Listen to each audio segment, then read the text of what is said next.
Okay, today was routing day. Really glad I got this router and was able to use it to start trimming the panel as well as cutting the windows out. So it's starting to look like a bit of a trailer.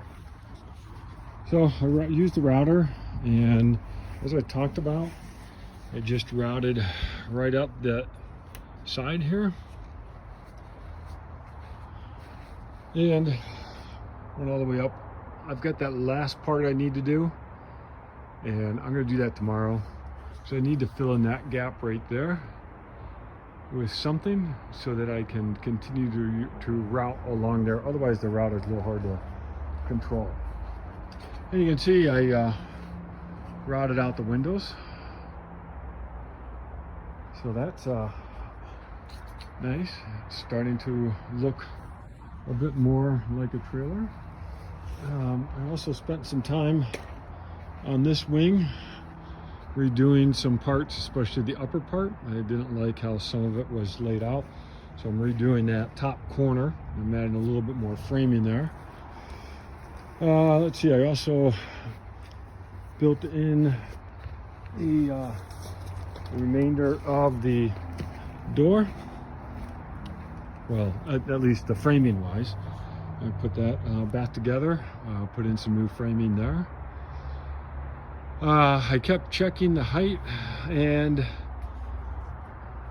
I went up about a 3/4 of an inch on the height on this side.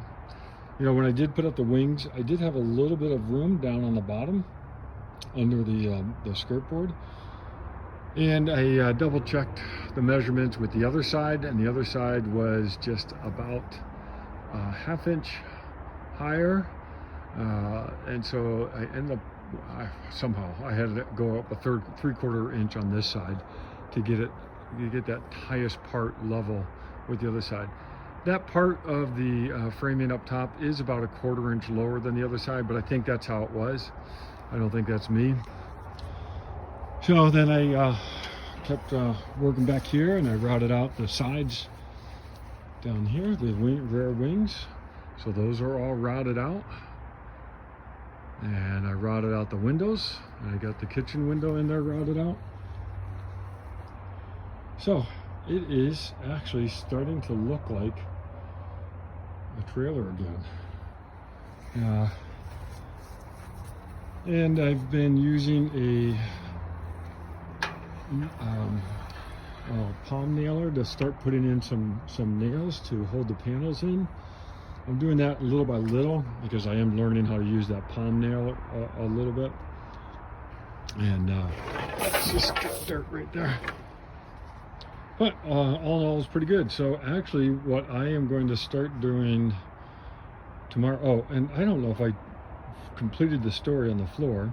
I did have an email exchange with the manufacturer, and the manufacturer did say wait for warmer temps. The glue just won't hold if we don't get decent temperatures. So it might actually work out next week, but I'm actually glad that I did all this ahead of time, because otherwise my floors just would have been a mess with all this cutting and dust going around.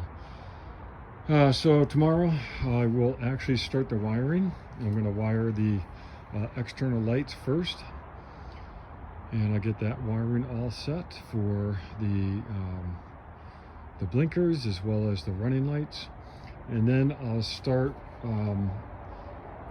wiring the inside, or at least laying the wire to be able to run 12-volt battery to different fixtures. So trying to get that laid out, and then I also have my propane line that I want to run again from the propane tank inside to the back of the kitchen for the stove and oven, as well as there was a propane light right above all that area as well. So pretty happy with how it's going right now, and tomorrow we're going to start some electrical work.